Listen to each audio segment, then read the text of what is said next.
Okay. Hi everyone. Hi everyone. I'm I'm I'm Isabel Vargas, Mr. Bell. one of the youth advocates from International Youth Council Group.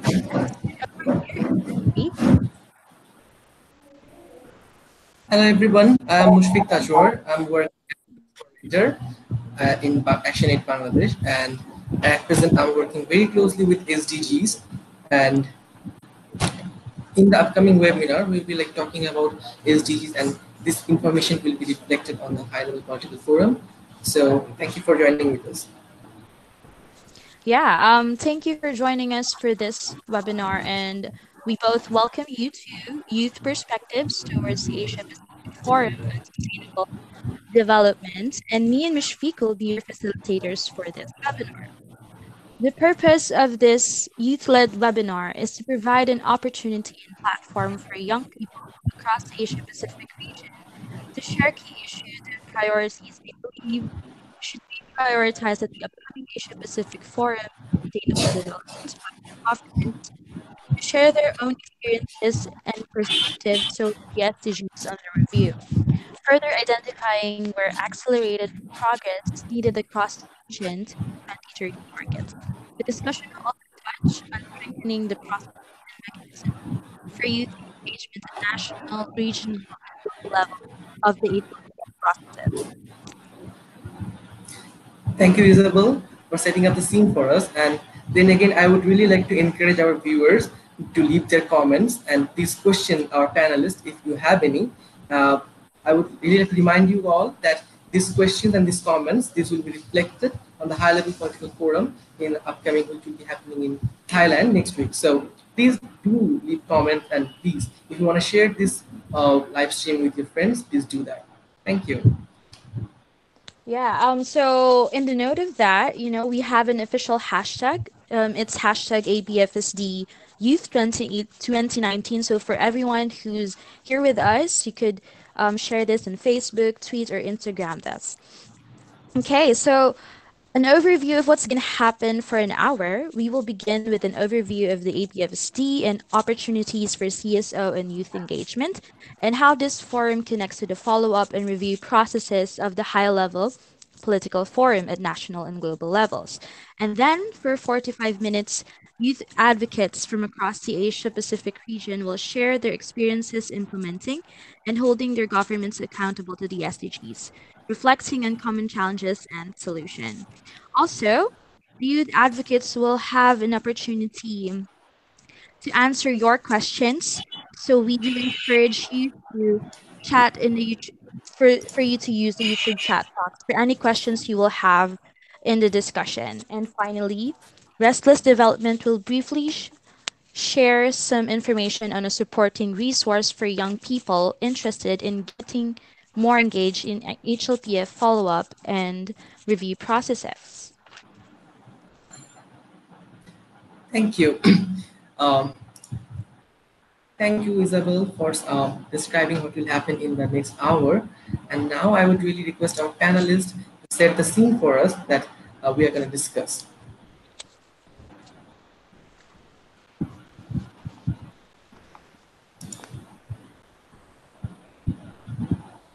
Hello.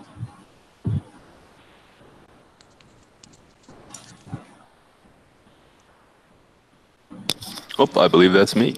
Hello, everyone. Yeah. My name is Peter Abraham Fukurolowi. I am policy staff for the Japan Youth Platform for Sustainability, representing as the global focal point for SDG 8 for the United Nations Major Group for Children and Youth. Been working with Restless Development for a couple of years now, and really happy to be here. So the major group is essentially the youth, is the formal General Assembly mandated platform for the participation of youth and youth-led organizations in certain sustainable development processes at the UN. And one of these is the high-level political forum and the high-level political forum process. So everything that goes into it. And This year, there are 5 SDGs up for review. SDG 4 on education, SDG 8 on decent work, SDG 10 on inequality, SDG 13 on climate action, SDG 16 on strong institutions, and as every year, SDG 17 on partnerships.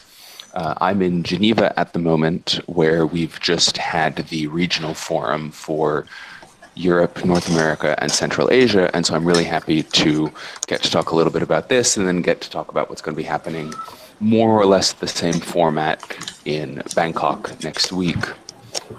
So the kind of working backwards, the high-level political forum takes place in July, and it is more or less the end of a policy cycle at the UN.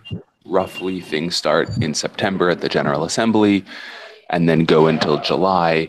And in the new year, there are 5 regional forums, one for every region of the world.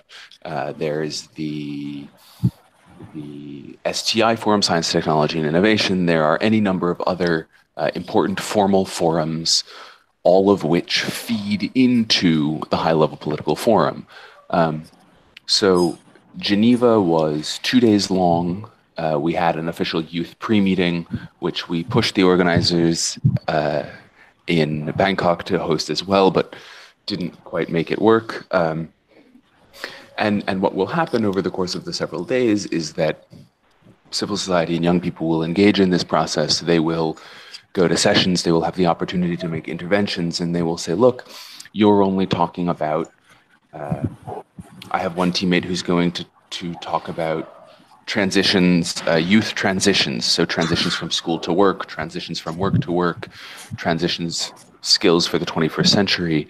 And we will say, well, you know, we talked with the youth constituency and they think that we need to be looking at these things. And so it'll be a number of kind of repetitive policy advocacy, stressing the points of young people, stressing the points of civil society, so that they go into the chair's summary. So unlike most formal forums, the regional forums don't have an outcome, they don't have a ministerial declaration, so not everyone signs on to things, but there's a summary of what gets happened.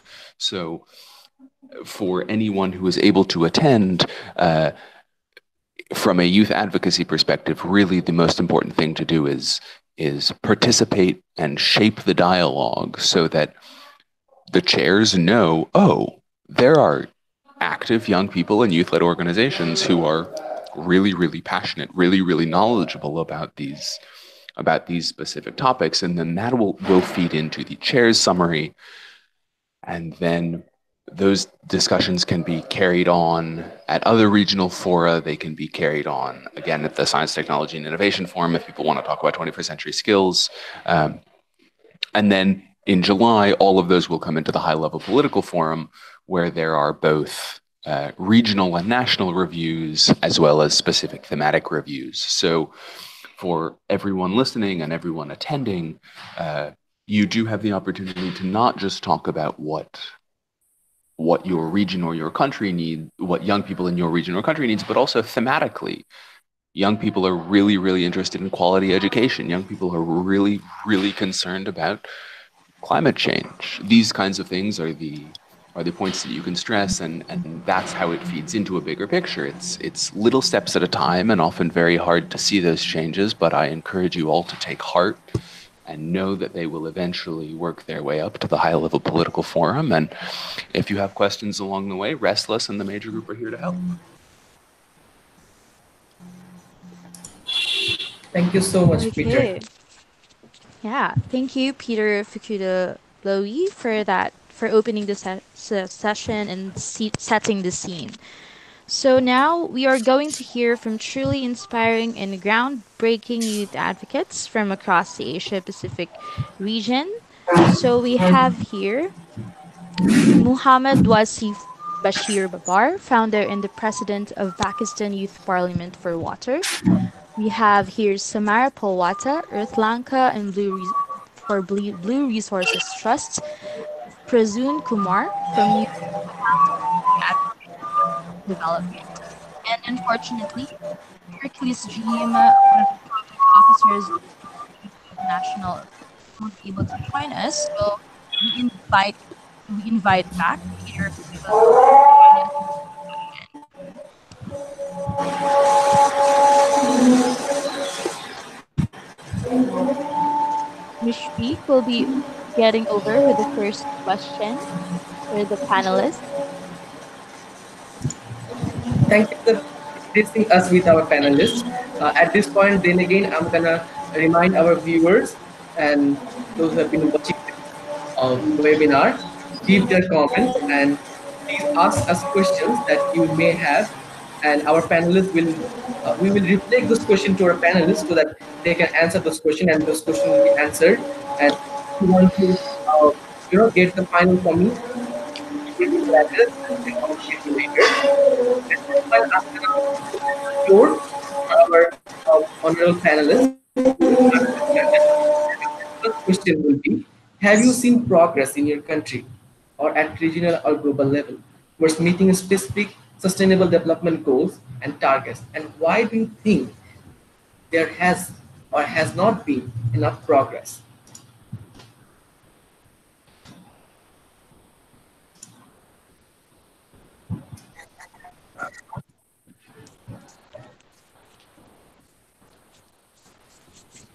Yeah. Anyone from our panel could answer the question.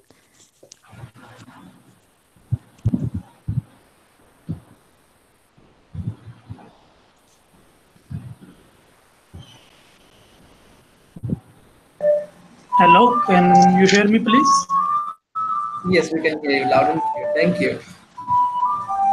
Okay, so I am Mohammed Wasif Bashir Baba, and we are working for the youth engagement and empowerment in water and climate change sector. So, as per the first question about our progress of sustainable development goals in our country. Being a young professional, I'm pretty happy that our new government has taken very sustainable steps to identify our challenges and to rectify these in very smart way. Like we identified that Pakistan has been facing very acute problem of climate change and water resource management are also depleting day by day, and also poverty and disasters. So our government has established a Sustainable Development Goals Commission. I mean, center in the planning commission of at federal level as well as at provincial level. So there are so many civil society organizations who are part of this center, and they are working all together to develop the strategy to segregate the targets, I mean, to develop the annual and biannual targets to achieve sustainable development goals in its real time framework. And our government has already established Pakistan Vision 2020, 2030 as well. And we are planning to achieve sustainable development goals within its timeline.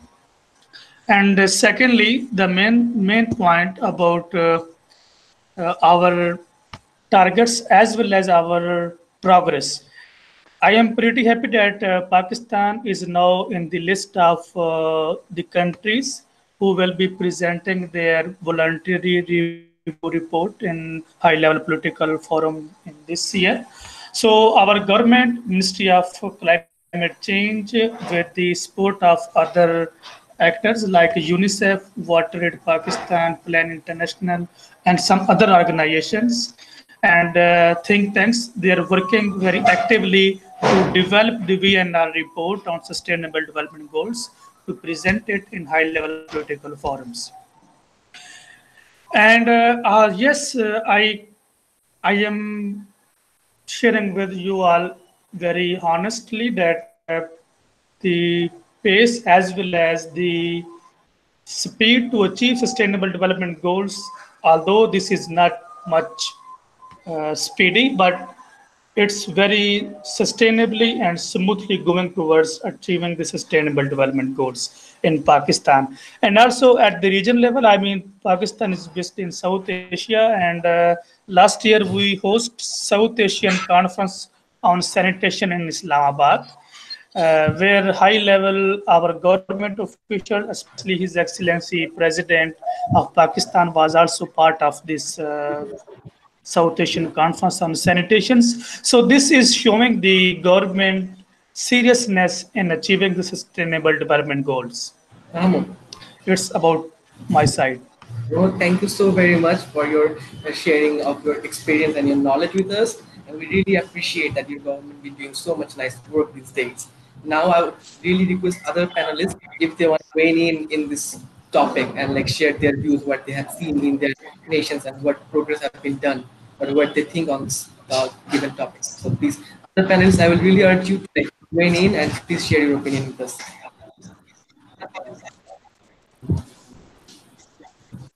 Hi, so I'm Samara, and I recently graduated, and I've been working with two of the most greatest organizations which are doing so much for the goal 14, that is life underwater.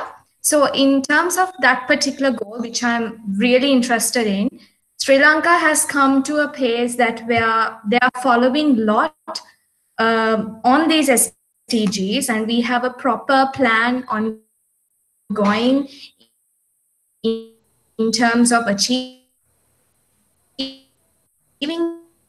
these goals.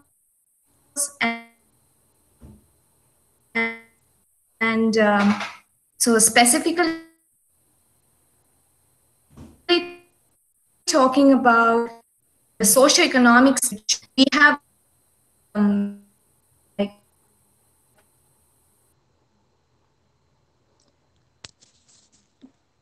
Okay, it appears we have a problem.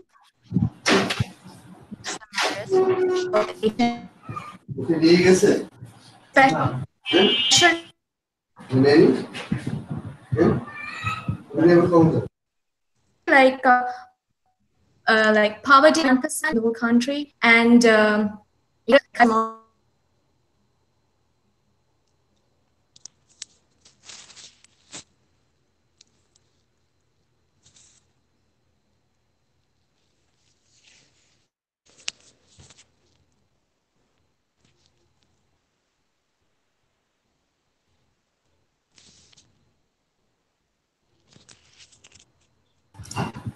I presume that Samara may be having some technical issues with her internet connection. So, like at this point, I would ask any other panelist if they want to like share their opinion on the given topic, and if they don't have any other thoughts on the given topic, then my co-facilitator Isabella may be forward to the next topic of discussion.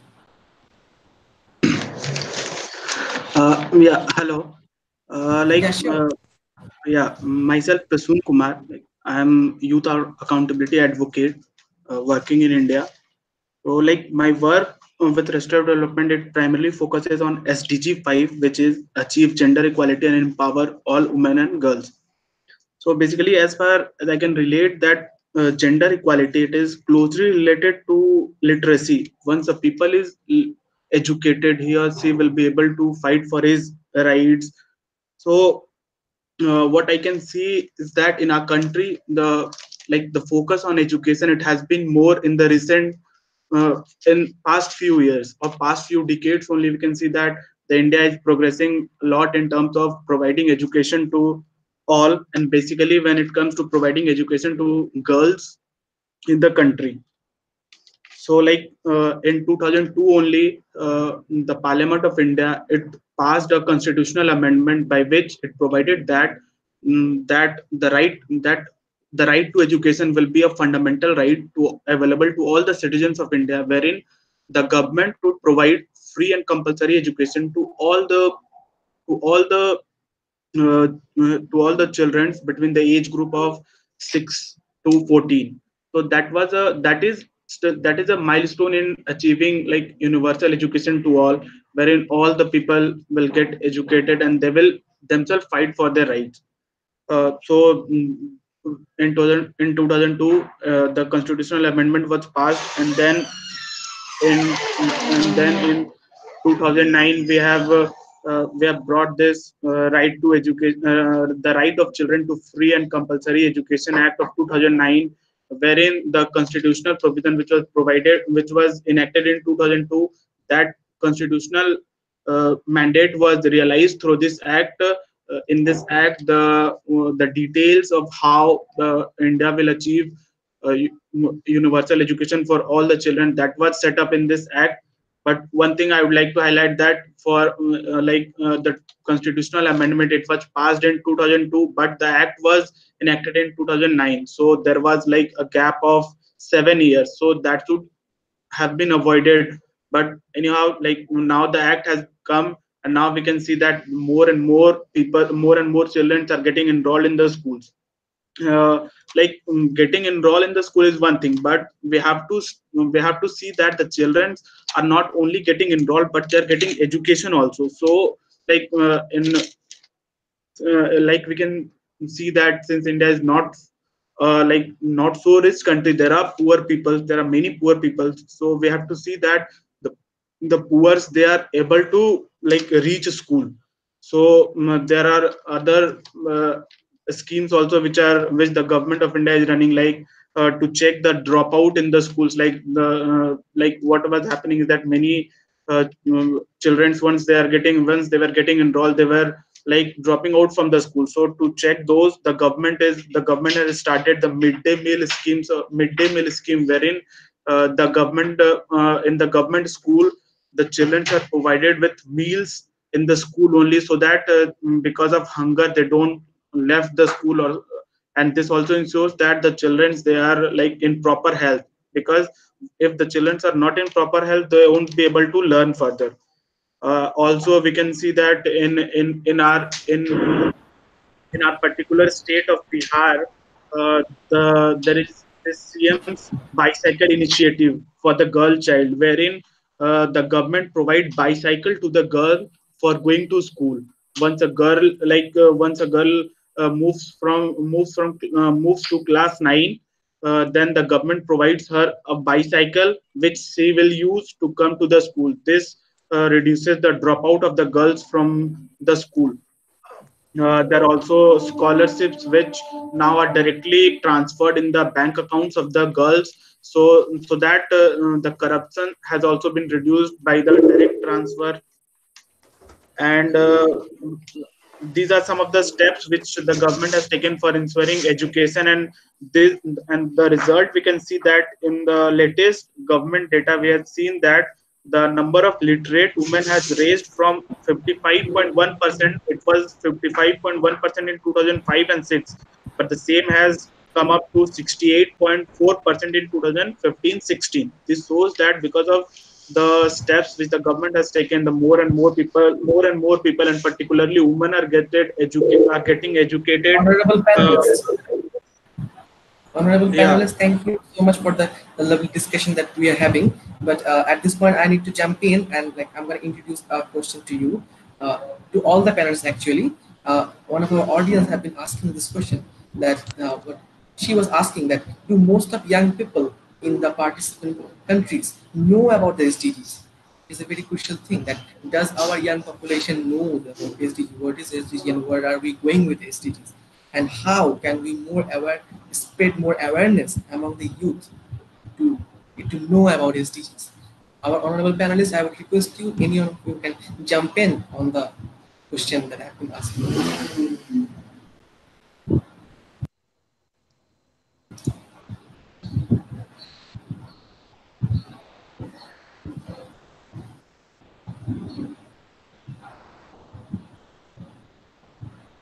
Hello. Yes, Mahmoud, please go on. Okay, Tajwar, can you hear me, please? Yeah, I can hear you. Please. Okay, so the question which is raised by the audience is very valid and very strong, and I appreciate the person who highlighted it. I worked on the awareness raising and advocacy of young professionals' involvement in sustainable development goals, as well as for the awareness of Sustainable Development Goals, because I was the part of the global consultation process of Sustainable Development Goals in 2013, 14, and 15. So, as behalf of my personal experience, I can say that there is a huge need of the awareness about sustainable development goals among the young generation, because I worked as a consultant with Oxfam GB in Pakistan to deliver the lectures and awareness in different universities of different provinces of Pakistan. And when I traveled in different provinces of Pakistan and the universities, I was really shocked that when I asked to the students of master level, PhD level, that they either they know about sustainable development goals, it was very shameful for me that most of the young people were not aware about the sustainable development goals. So I really appreciate the question, as well as I must emphasize that yes, we need a global campaign of the awareness to engage and empower the youth of the world to know more and much about sustainable development goals, what they are and what the role can youth play in to aware of the local communities for sustainable development goals achievement in its real time framework. Honorable panelist, just in 1 minute, can you please explain the later portion of the question, that how can the knowledge of SDG be more disseminated among the young people? Okay, so I would say that the triangle which is being used by our organization is the educational institutions, media, and youth, because we are working to work with youth and we engage educational institution including primary school, colleges, universities, and media. So we organize different activities in local community by youth, with youth, in schools, in college, and we invite different kind of media channels to make it cover and share it in the local media, digital media, and international media. So, as per my experience, I would say we should engage educational institutions and empower the students as well as to engage the media, because the working which we are doing at this time, it's virtual and you can see the power of the technology, that we are on the same page from different countries and people are asking questions to us. So this is very good tool of using of technology and using of the Honorable, media and social honorable media. panelists, thank you so much for the opinion. And like, I'm completely agree with you, because you have mentioned social media, education institution, and by combining all these three, we can actually disseminate the knowledge to young people. Thank you so much for your opinion. Now I would like, Isabel. Isabel will introduce us to the next topic. So Isabel, please. Okay, so it's great that we have seen such updates from various countries regarding the SDGs. So, regarding with that, what are just some of the main challenges you have faced to work with your government on SDG implementation, review, and follow up? And what are some of the solutions to address these challenges?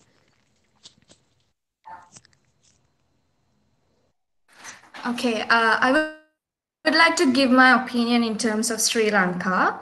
Like, we do have a good plan, like, the government has set up a good SDG goal plan. But there are certain issues when the policies are like given out, and when how the government follow up these policies are sometimes very like not so transparent. And when the policies are implemented, it's very hard to go there and like discuss with them, like let's say, for example, if I'm to talk about the marine protection, and the government says, okay, certain threatened species are not supposed to be fished. And if we see a person going there and illegally doing it, and we report it to the particular authority, sometimes they say, okay, this does not belong to our jurisdiction, it goes to the wildlife. So there is a problem in terms of like policy implementing and also taking responsibility in actually like taking concerns of certain things. So that is one of the major problems I see in Sri Lanka, which tends to happen.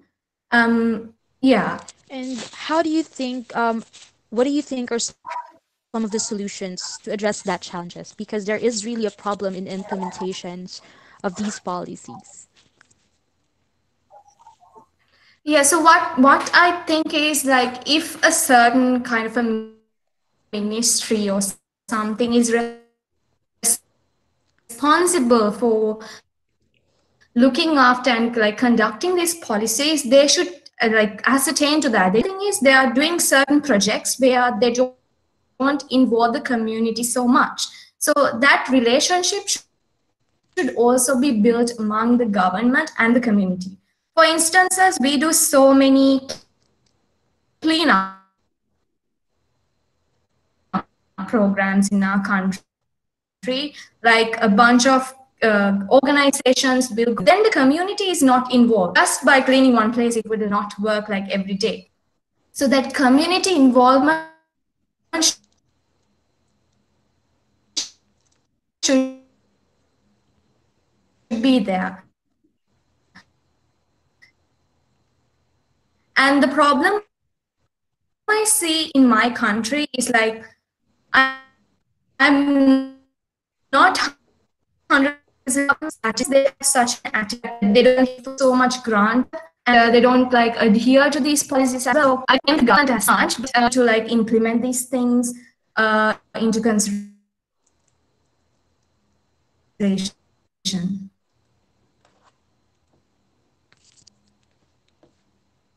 Okay, thank you for that. Samara, anyone from our panel would have anything to say about the issue? To say hello. Yeah, we Hello, can hear you. yes. Okay, so about the perspective of working with our government on sustainable development goals. So I must say that government have their own their own working style to work on different aspects of the sustainable development goals, and sometimes they involved to the different segments of the society, and sometimes they make their own decisions on the typical things.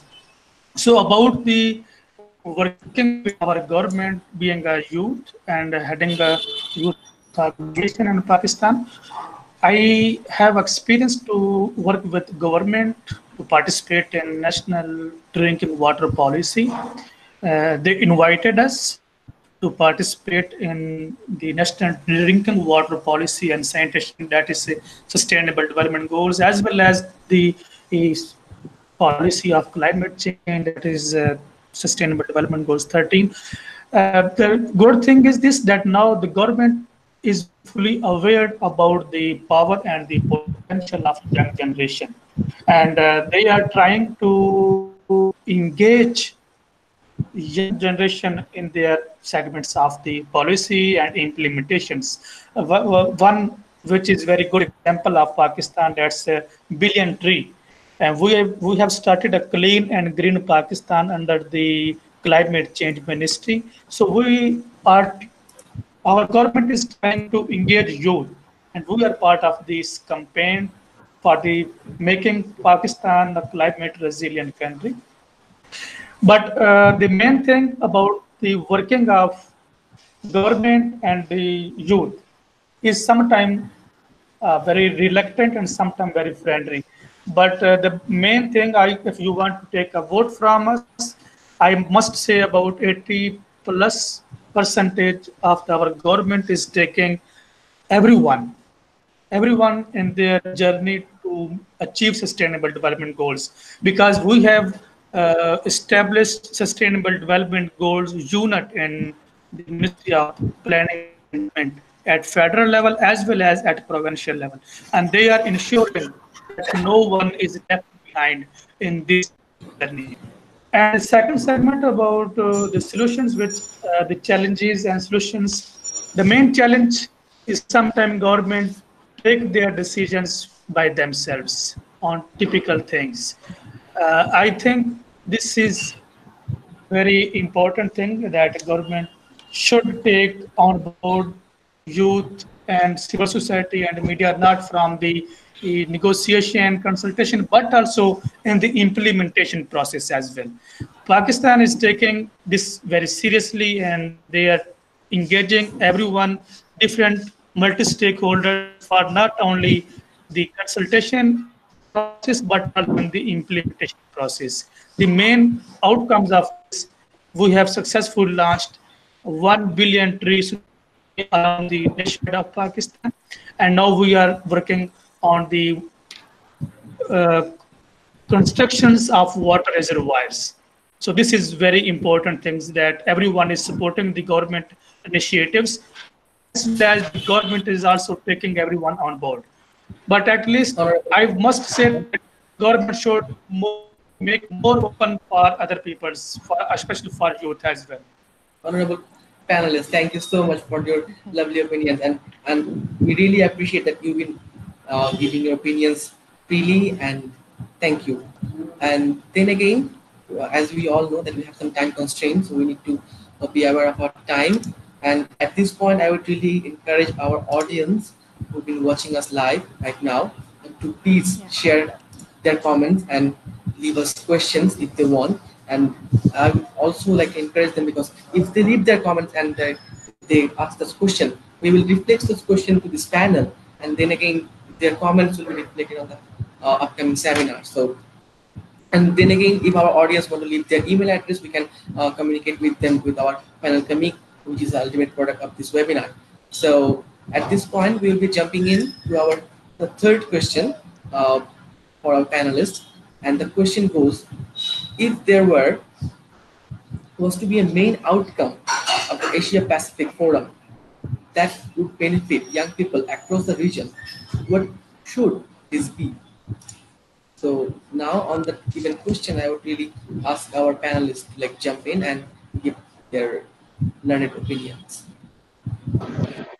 Yeah, like I'd say ki, if there has to be one main outcome from this forum, like that would particularly benefit young people, should be like as that as it has been earlier asked a question also, like how young people, a question was there about, yeah, how, do young people are aware about SDGs in our country?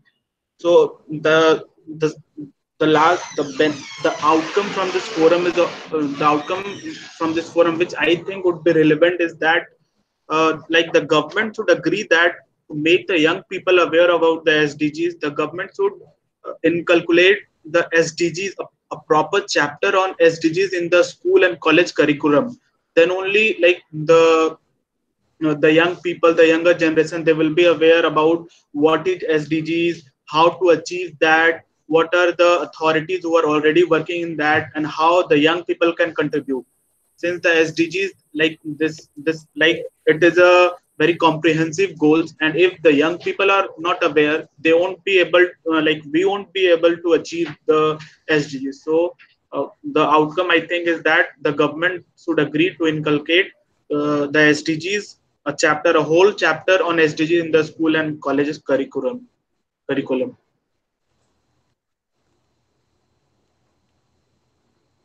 Thank you so much, honorable panelists, for giving us that wonderful thought. Any other panelists who want to jump in and fill in on those questions? Please, it's an open question for all the panelists. Yes. So I must say that the point which highlighted by our speaker, Mr. Kumar, is very valid. That youth must be involved and must be empowered, must be aware about what are the sustainable development goals and what they can give their role to achieve it. One thing is this, and secondly, that our governments, especially during the high level political forums, as well as different other forums, there must be an outcomes that youth as serious segment of the society must be inclusive, provide a quality of participations not only in the conference or participation in the forum or workshop, but also at different national, regional, and international level consultation process about sustainable development goals.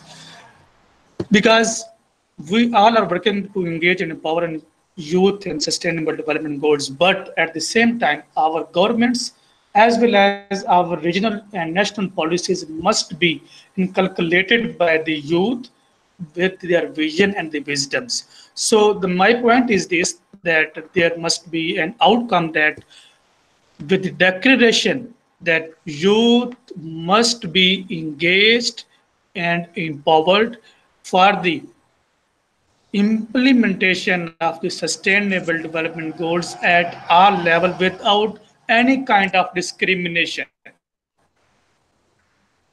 Thank you. Thank you, honorable panelists, for that wonderful opinion and thoughts. Mm. Yeah, Now, now we I would like to, sorry. Okay, so yes, now it's a we have one more question from our viewers, and anyone from the panel, um, please feel free to answer this. So it states that if a young person wanted to get more involved in SDG implementation or follow up, what first step should they take in practical terms?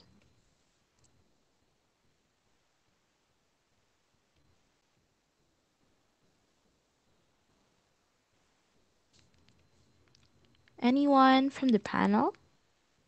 Hello. Yes, I must say that if someone young professional wanted to work in sustainable development goals or something else, that he or she must first of all know that what are the sustainable development goals, what are their background, and why they are developed, and what their government is doing to achieve this. And then he or she must highlight the gaps. Where are the gaps where she or he can incorporate his or her role? But first, he or she must know what are the sustainable development goals and in which sustainable development goals specifically he or she wanted to work. Because on base of my experience, I say that master of all is master of none. So working on the entire sustainable development goals is not good, but just try to make choose what are your educational and personal background, select one or two sustainable development goals and make yourself master in that, and then you will be able to implement in a very successful way. Okay, thank you for that. And Hi. Peter, if Yeah. sorry, Hi, I want to add to what Wasit said. What he said is really true. Like in terms of how I got involved to SDGs is through different organizations. Like when I was in university, I got a hold with ISAC, Rotaract Club. So these two clubs were specifically working on SDGs. And there you can go and select projects which are working towards a one particular SDG. Like for example, we had this project called Guru Gedara, which is about teaching to young children across different schools in Sri Lanka. So if one person is like who wants to entertain, like engage in that particular goal, they can go and work in that particular project.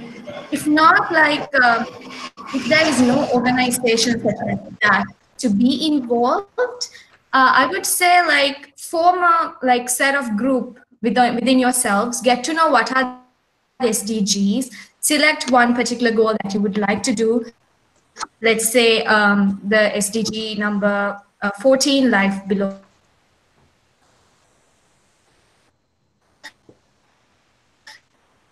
So if you want to protect the marine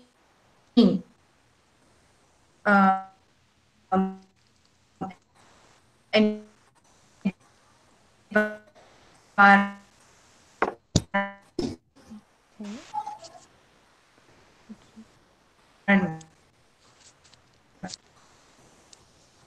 So I think we're losing the connection.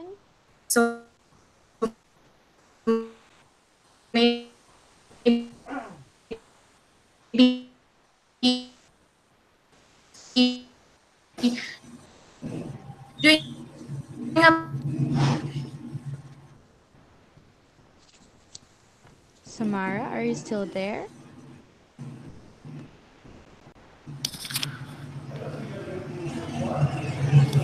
Maybe I can jump in and echo those last couple of Sure. comments.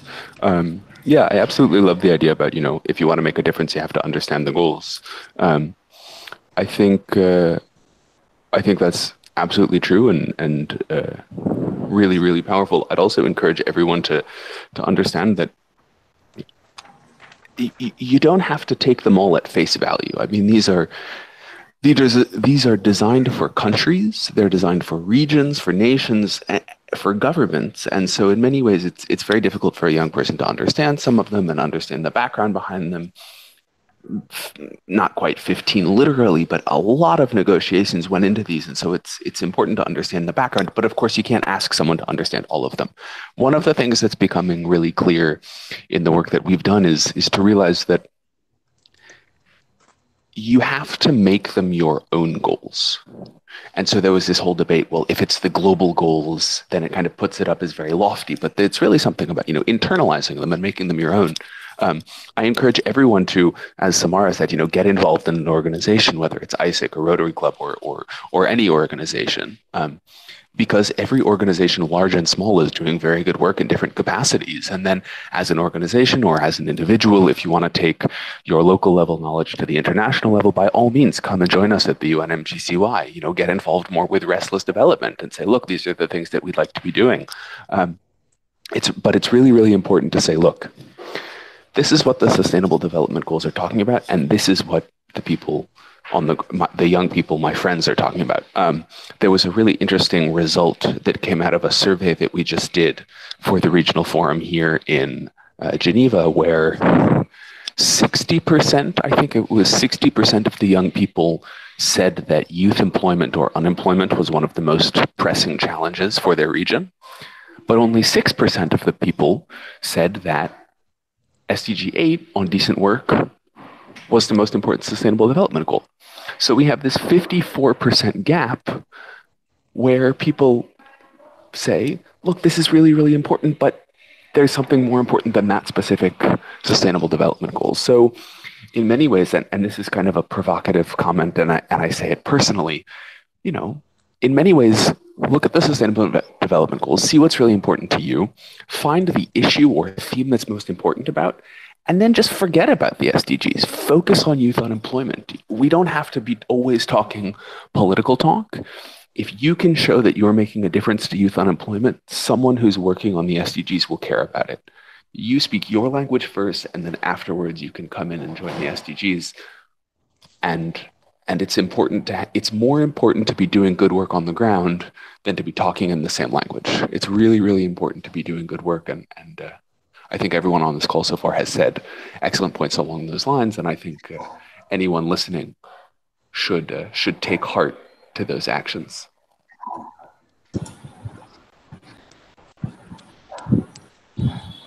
Isabel. Yes. So yeah. One last final question. That was addressed to us through YouTube. So if anyone could briefly and shortly answer this before we proceed. So it said that how can young people drive government to be accountable and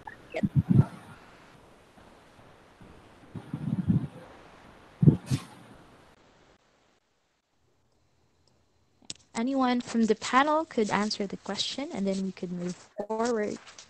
Yeah, Yes. like Yes, to hi. hold the government. Yeah, hello. Can you hear me? Hello. Hey, yeah, we can hear you.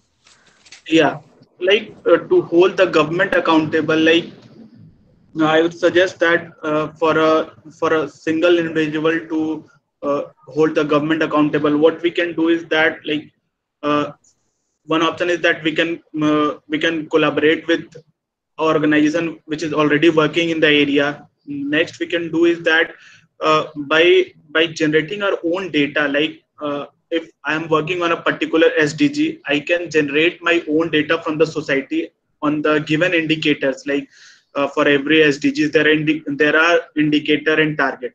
So if I could, like as I have done with this youth accountability project with the Restless development only, like what we have done is that we have collected the local data from a particular region, and on since there are very less data available on local or subnational region, so what we have done is that we have collected data, and then on various forums we have been putting that data towards before the government authorities,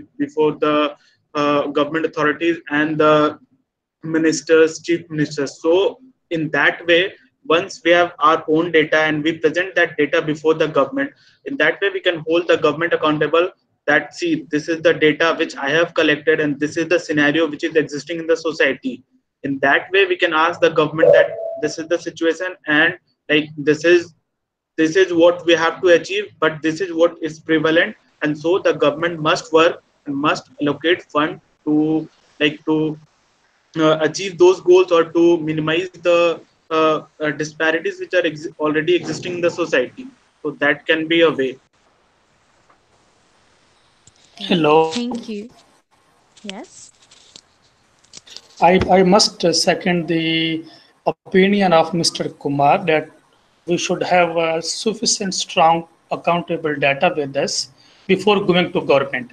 But before going to government, I must say that first of all, one must know the real challenges and problems. As our friend Mr. Peter already mentioned that forget any kind of SDGs, just focus what is problem which your organization or your country is facing, and then work on that. And when you will be working on that challenge, any one organization who will be working with relevant challenge will connect with you. But it is very harsh to make government accountable all the time, because government is government and they have their own agenda, they have their own attitude and working style. So first of all, if someone is really want to make their government accountable, he or she must know what is the real challenge. And secondly, he or she must go to the relevant. Let's suppose if my country is facing the problem of water, I will have to first of all look what are the real challenges and what are there on the rates, and then I should go to the relevant departments, water resource management department. First of all, they will not entertain, no problem, you can go back, then go again, again and again. Don't never lose your motivation, never lose your stamina, never lose your vision. Just go again and again and talk to them, negotiate to them. And first of all, you will have to create your own congenial atmosphere. Then when you will create your own atmosphere, then they will be able to listen you. And believe me, when your government will started to listen you, this will be your first achievement to make your government accountable. When they will listen you, they will be able to work with you, they will be able to respond you, and then you can say very politely, sir, madam, minister, chief minister, this is the real challenge and our government should work on this, and what our government is doing. I can share my experience. I was in Pakistan Planning Commission in Islamabad, and there was a conference, and our ministers were over there, and our secretaries were there. I raised this question: why our country is facing all the time, every year, flash floods, and what is our government is doing to meet to combat the flash floods? What is the strategy of our federal flood commission? And they respond me, because there were relevant peoples sitting over there. They responded us, and the minister also asked them, please develop your report and give me complete briefing. What the question Mr. Wasif is raising, this is very relevant and this is his right. Give us the feedback. So I must say that please First of all, identify your challenge, get how and know about the challenge, and then go to the relevant department of your government and then talk to them. Develop your own atmosphere with them. Develop their level of negotiation, dialogues, and then they will talk to you. They will work with you, and then you make them accountable. This is based on my experience, by the way. Thank you. Okay. Thank you so much, honorable panelists. And at that note, I would also like to add a specific point of mine that I've been having in mind for last two questions. And the last two questions were basically how can the young people join in and how can we accountable our government. And at that note, I would also like to add that if the young people have the knowledge on MDGs, which was just before the SDGs, and where my country has been left from MDGs and where is it on SDG, if we can accumulate that knowledge that how far have we have come to achieve the SDG goals and from the baseline of MDG, that can also make that government accountable. So that was just an opinion on the thoughts of Mr. Mahmood. And now I would like to go to Isabel for conducting the Yeah. conversations. Thank you. Okay, so yeah, thank you, Mishfiq, for that. It was really, truly an insightful. Thank you all for your insightful responses to the question. And we're really sorry to cut the discussion short, but for the interest of time, we now go over to Freya.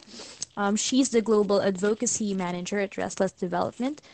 She will be sharing some brief information and a helpful resource on how to get more involved in SDG follow up and review processes at national, regional, and global levels. Great, thanks, Isabel. Can you guys hear me? Yes. Great. So yeah, my name is Freya Seith, and I'm the Global Advocacy Manager with Restless Development. And just to say, I've been really enjoying this discussion and taking lots of notes. So thank you so much to the panel. Some really important and interesting insights and practical recommendations you shared. So thank you so much. I really enjoyed it.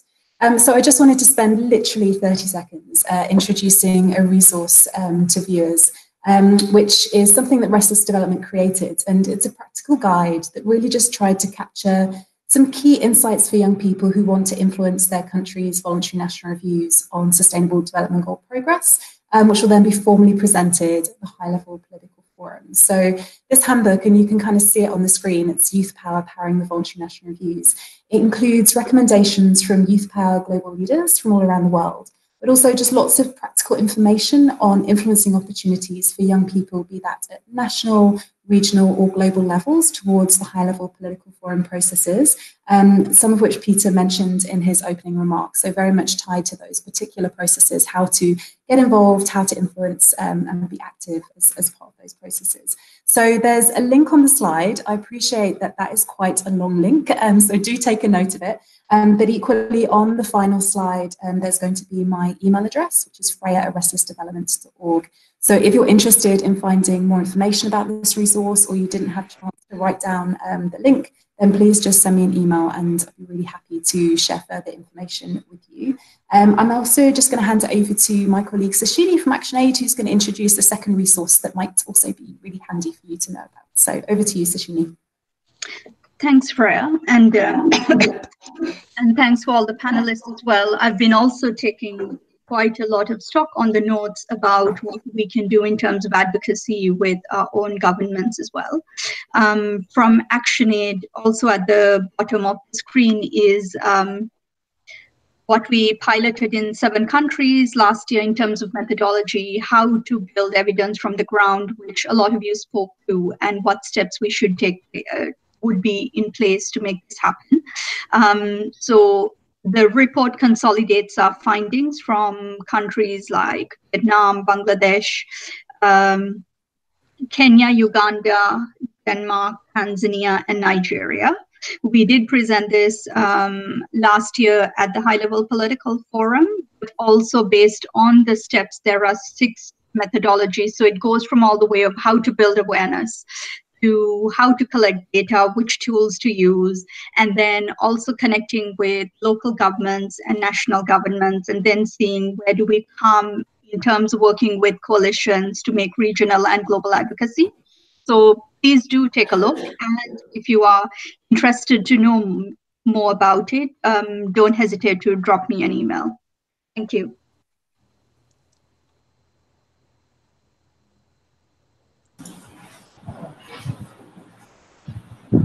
Thank you, Sushini. Thank you so much for sharing that information with us. And at this point, I would really love to thank all the participants that have been participating with us all the session and our audience who've been listening to us. Thank you so very much for being with us and being patient. And thank you all the panelists to be a part of this discussion. And thank you for your wonderful opinions and thoughts. I would like to express thank you to Freya for coordinating this wonderful meeting and Sushini. And now I like to, and a final thank you to Isabel for being one of the facilitator. So now I would like to hand over the floor to Isabel. Isabel. Yeah. Yeah. Thank you, Mishfiq, for that. This is really a very interesting webinar for us to really ponder about. And, before we end, we would like to remind everyone that many of the sessions at the APFSD forum can be watched live online. Here is the link. I hope everyone takes note of that. And for everyone who may have missed the discussion today, this session may be viewed here on YouTube. So, do share this on every social media platform so that everyone could be informed. And again, thank you for joining us for this webinar.